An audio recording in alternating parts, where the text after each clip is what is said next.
What's going on, guys, and welcome to another TrewExPhys video. Something pretty special for you today and a new series that I'm going to start, and it's going to be cooking with Adam. I've been wanting to do this for a while because all too often I get brought up in conversation with people who I'm helping with losing weight or kind of hitting target goals with regards to their food and their macros and things like that I do with planning. They always give me this excuse, and many of you heard it and you probably used it yourself, that it just becomes too pedantic and it's too difficult to weigh food and track it along the way. And I believe that, well, that's garbage. I think it takes an extra couple of minutes to kind of weigh out food, track it, and I think it's the only way to actually meaningfully move forward and kind of, I guess, attain the goals that you're after. And so what I want to do is over the next however long, how many episodes we do, is just bring you some recipes that I like to cook and show you just how easy it is to kind of cook good macro-based meals to kind of let you know of what the proteins, the fats and the carbohydrates in them, and then make them work to the, I guess, your diet that you're after. And if I am ever to kind of do numbers for you and kind of work out how many calories you should be having and what kind of levels of protein, fats and carbohydrates you are, you can then maybe refer back to these videos and then use them as a recipe that you can use into the future. So I just wanted to show, as I said, how easy it is just to kind of track your food, weigh it out, and then have a delicious meal at the end of the night. And then I'm going to kind of peel this into, I guess, the lifestyle that I live with regards to no breakfast, and kind of explain how it's become my staple of moving forward and kind of controlling my weight and reaching my goals. So I'm going to bring you along tonight. What we're going to do is a slow-cooked chicken cacciatore. It's a recipe by Neil Perry. I have a few little twists on it that I like to do that just add to some flavour. But we're here tonight. My wife is home, Amy. There she is. She's watching School Spectacular at the moment. She's having a dig at the public school system because she's a private school hoity-toity. And she thinks that the last group that was on was very public school because it was nowhere near up to the grade. Now, I'm a public school boy, so we kind of have that system where I think I'm right, she thinks she's right. But we're watching that while we're kind of cooking tonight, so she'll be in the background. If I need any help, I'll certainly ask her. But come along, come and watch us cook this meal up tonight, and let's have a delicious dinner. I'll see you soon. All right, guys, we are back. I have a knife in hand. I have my iPad that you can see here ready to go. It's got the recipe out there for us. So let's do this and let's see how we go. So we're going to start off with 2 cloves of garlic and 2 brown onions. What I'm going to try and do is, with all of the recipe, I'll try and bring it up on the bottom so you can kind of record this along the way. I certainly obviously am nowhere near the kind of chef that you see on TV these days, so my kind of cutting and that will take a hell of a lot longer. So basically what I'll do is I'll bring up each section like this, do it, and then I'll kind of bring some snapshots as we're cooking some things and kind of going through there. So start with, as I said, 2 cloves of garlic, 2 brown onions, finely chopped, get them into the pan with a little bit of oil. We've got a beautiful slow cooker that's non-stick, so I don't need to use as much olive oil. I'm just going to use probably a tablespoon of that, easy to enter into our app, and they're going to fry them off, get them nice and soft for about 10 minutes or so. Take them out, and then we're going to add our chicken and brown them all off. So let's get that cutting, and I'll cut to the next one. Alright guys, welcome back to the magic of TV. What we can now do is add it's up to heat now, so we've got 205 degrees, so we saute. So let's get that tablespoon out. Add that tablespoon of olive oil in there. Beautiful extra virgin olive oil. And now, obviously, I'm not as good of a chopper as those guys are on our TVs. Let me get a spoon for us. So while they may have been taking 30 seconds to cut it, I've been taking a few minutes, but anyway, all good. So, beautiful new show just came on that Amy flicked it over to. We're actually watching Penn and Teller, and if any of you guys are fans of Penn and Teller, been around for a while, but I love those guys. Very funny, very entertaining. It's been entertaining to watch while we're there. So what we're going to do is brown this off. It's going to be about 10 minutes, so what are we, 9:52, 7:52. Brown this off for the next 10 minutes or so, guys. I think a lot of people tend to stir their onions far too much when they're sauteing off. Just let them sit there, let them soften. 10 minutes, they'll go nice and translucent, nice and brown. In 10 minutes time, we'll pull them out, and then we'll add that chicken. So let's bring you back when the onions are ready to go. Alright guys, welcome back. Onions are now done. It's been in there for about 10 minutes or so. So what we're going to do is we're going to pull these off. Now I've got 1.5 cups of a Sauvignon Blanc ready to go. I'm not a big drinker, so I don't really kind of buy the best kind of cooking wine. They always say you should be able to cook with what you would drink. I don't drink white wine, so I certainly wouldn't be choosing that. But it's a beautiful kind of dry wine, that one, and it kind of really adds a nice sweetness to this dish.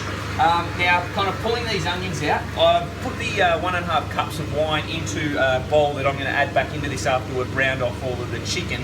What I like to do is actually add the onions now to that wine. So while I'm browning off the chicken, it actually soaks up inside that wine, and I think it just adds some extra flavour to the inside of those onions, and they really kind of absorb that before we then kind of add them later on. So let's get all of these onions out, and we'll get the chicken in as soon as we can.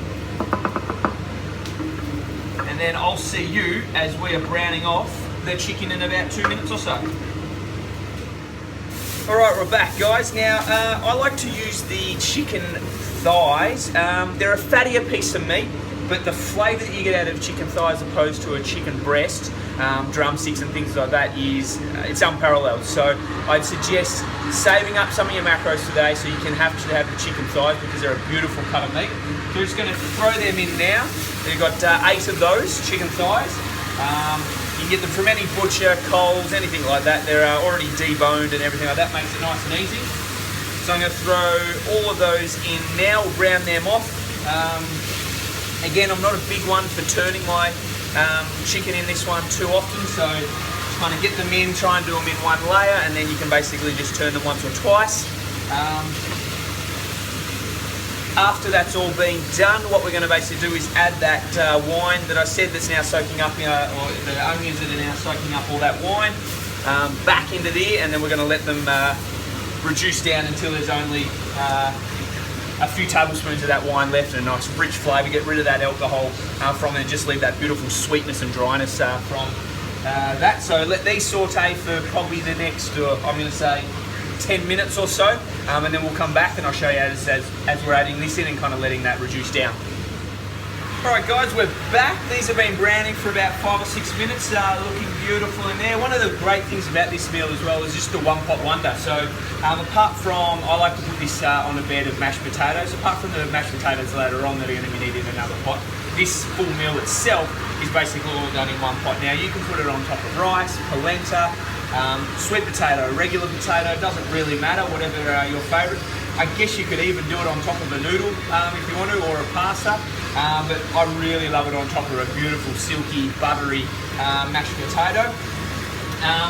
But yeah, so these ones have been browning away. I'm a little OCD, so they're all facing the same way. If I could show you that now, I'll try and see what to do. Hopefully this doesn't drop in there, but you can see that they're all facing up the same way. I'm pretty OCD with my cooking and my food. But so yeah, so they're all going away. So basically going to flip them one last time, guys. Now they're flipped one last time. Let's get them all over. Beautiful and golden. There's a good amount of fat that's in chicken breasts, and that's all rendering out now. That's causing these to go a beautiful golden brown, and it's also going to add that beautiful rich flavour later on, obviously, as we're eating this later on. So flipping this for the last time. What we'll now do is we'll add that I said that wine mixture that I said that's got all the onions in there as well. That shuts that down nice and quickly. What we'll basically do is just try and cover all of those pieces of chicken now in that liquid. All the onions now underneath, they're all beautiful and soggy with wine. So let's now that simmer away for probably a good 15 minutes there, guys, and that's going to reduce that wine down, and I'll bring you back for our next step.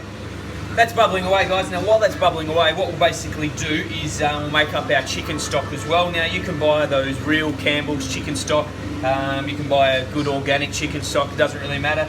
Personally, I make it nice and easy. I just get myself these chicken cubes. 1 cube makes 1 cup. I need 1.5 cups, so get 1.5 cubes, throw it into some warm water, stir it up. There's your chicken stock, nice and easy. So we'll get that ready. There's some canned tomatoes that we need as well, and chop up some pitted olives. So I'm going to get to pitting those olives, chop them up, get the canned tomatoes open and ready.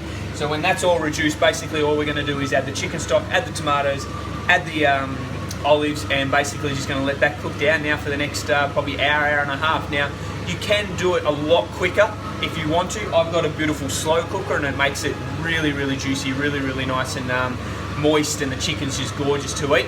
If you want to do it a bit quicker, basically what you do is just turn that heat up, really reduce it down quickly, and then you could probably do it in maybe kind of 25-30 minutes, and then the last little bit, just kind of turn the heat right down when it's right that last moment, just let it kind of simmer away from there for maybe another 15 minutes or so if you are strapped for time. It's a Saturday night, we've got plenty of time, it's still nice and early, so we're just going to let that simmer away for a while. So I can get these items done, that'll be reducing down with the wine. I'll bring you back when we're adding all that, and then we'll go from there. Alright guys, we are back. It's been about 10 minutes or so again since we were last here. Wine has beautifully reduced down now.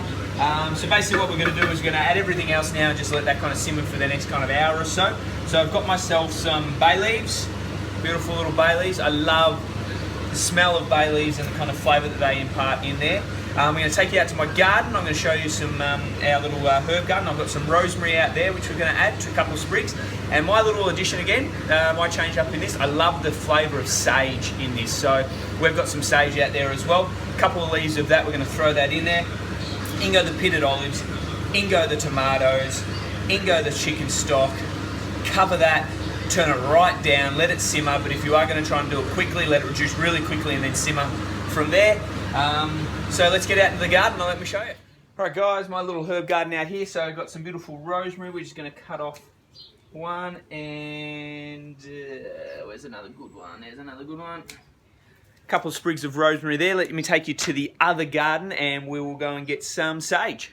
Alright, so welcome out to our side. We've just got some beautiful hanging plants here. So we've got some thyme. I have some basil. We just kind of cut all that up the other day and we're drying that at the moment. So that's why that's all gone there. And we've got some beautiful sage. Now the birds love this, so I'll try and get this as quick as I can. So we've got some beautiful sage. So take just a couple of leaves of those and we'll break them up inside. That's 3, 4, 5. I go 6 leaves. As I said, I love this flavour, so let's get 6 leaves of those. We'll chop them all up and we'll start adding everything in. Alright guys, we are back just in time. As I said, this is kind of reduced right down now. So let's get in all of that liquid. So I've got the chicken stock here, guys. Recovers all of that. I've got the canned tomatoes. It's a 400 gram can of tomatoes there. Let's get all that in. And then as I said, pitted, cut all up, the olives, the sage, the rosemary. Just get that all in there. Beautiful. And then of course, my favourite ones in this one is that beautiful bay leaf. So let's just kind of scatter them in. Let's get a stir on there, guys. Make sure it's all covered.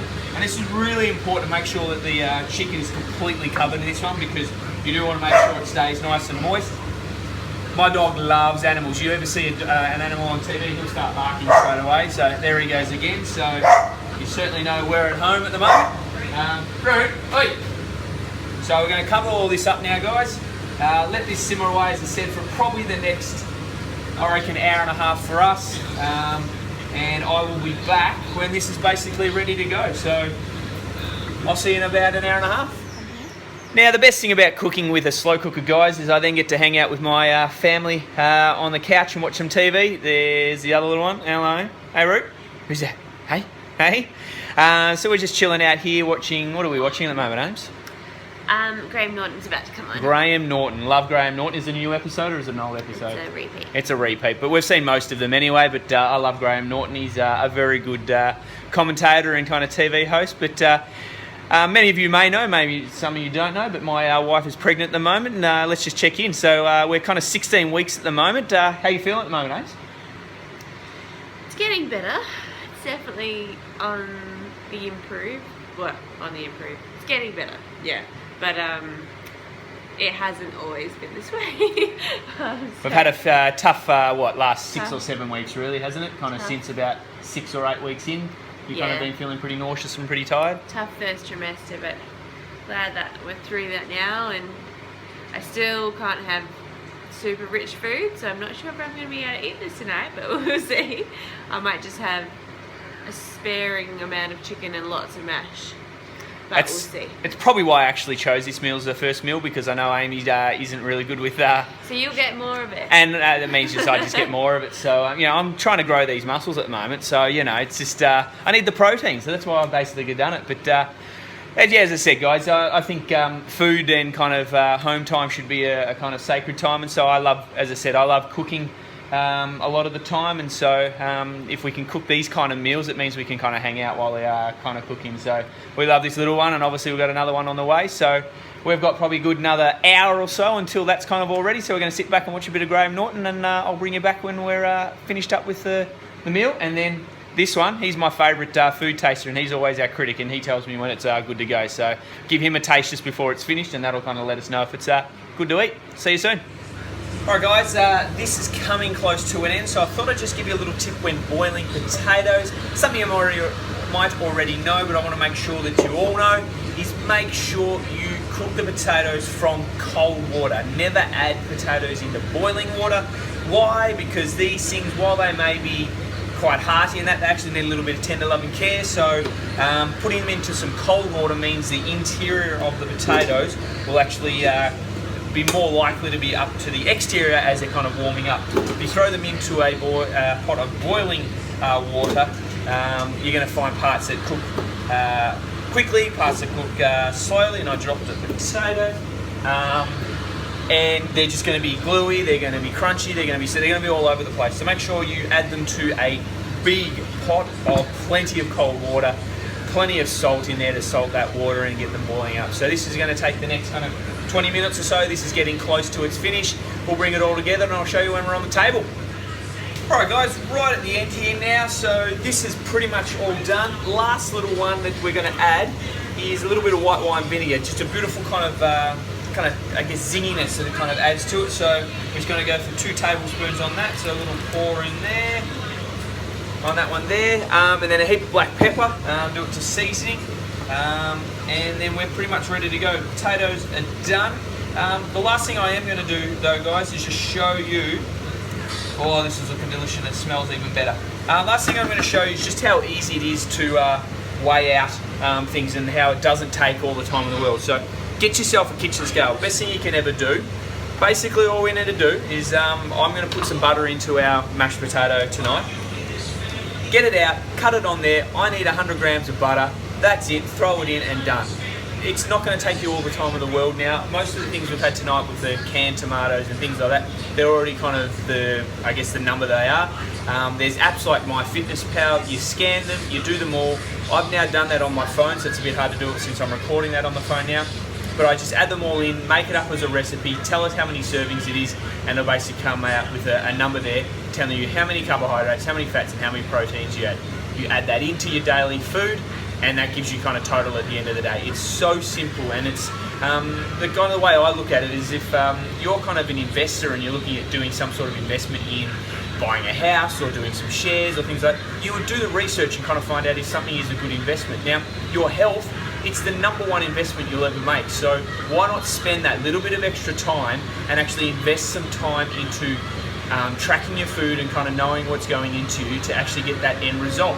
If you're just blindly eating what you want to eat and not really kind of doing a whole lot to actually invest into that, you're just going to have no idea and you're just going to go in circles, and you can sit there and wonder why you're not losing your weight. And it's going to come down to because you think something might be 200 calories, it might actually be 500 calories, and most people always underestimate what they actually are eating, and breakfast is a huge example of that, and that's why I cut it out, and I tell people who I help with their food to cut out breakfast, because breakfast we can very easily kind of get 600, 700, 800 calories in that, while we think, oh, it's just a small bowl of muesli with a bit of milk and some fresh fruit, and oh, it's going to be 200, 250 calories. Now that bowl's probably got close to 500, 600, 700 calories in it. So track your food, know what's in your food and know what you're eating.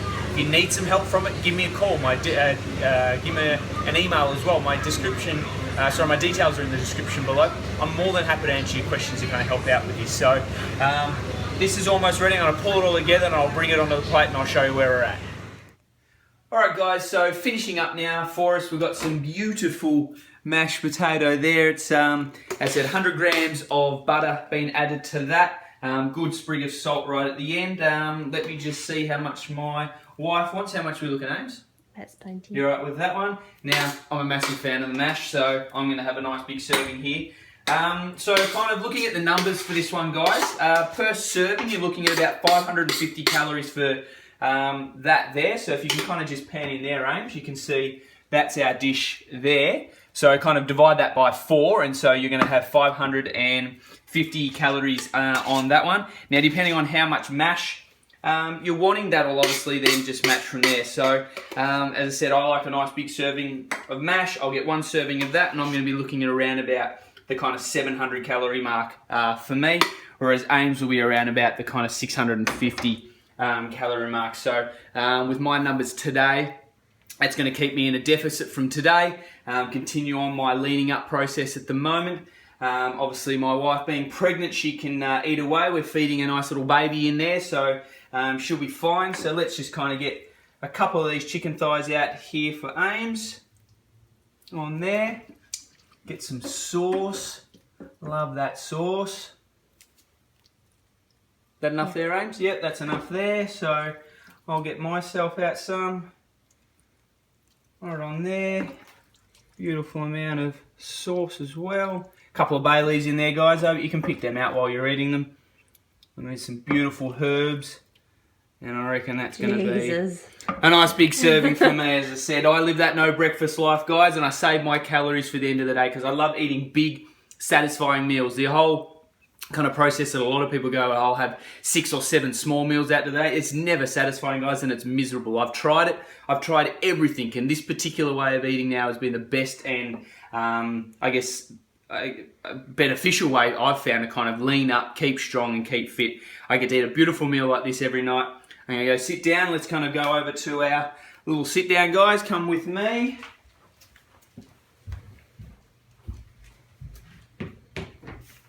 So we're going to sit down. Ames and I are going to sit down and eat. I've got a nice beautiful O2 Diet Cordial. So yes, it's a beautiful flavour there. And Ames has got herself a nice, what vintage is that one, Ames? It's 2015. 2015 ginger beer. It's a beautiful drop, that one, from Kirk's. But we're going to sit down, guys, underneath candlelight dinner. It's a beautiful setting for us. Matilda's now on. We're watching that. We might even try and get to see that while it's out at, I think it's coming to Melbourne, isn't it? Out at the theatre. So, might go and see it. This one here, he's wanting to kind of get into it. He's certainly one. So let's give him a little flavour. It's a little bit hot there, but hey, what do you reckon, bud? Hey, I think he likes it. So let's get into this, guys. That's been my first ever cooking show. That's Cooking with Adam. I hope you've enjoyed it. I'm going to bring more of this too if you do like it, and I'll show you some beautiful dinners we can do. I'll also show you some desserts and some other things that we can do along the way. So thanks for coming along. Subscribe to the channel if you've liked it, and share this video and like it as much as you can. And let's get it out there. Thanks again, guys, and I'll see you next time.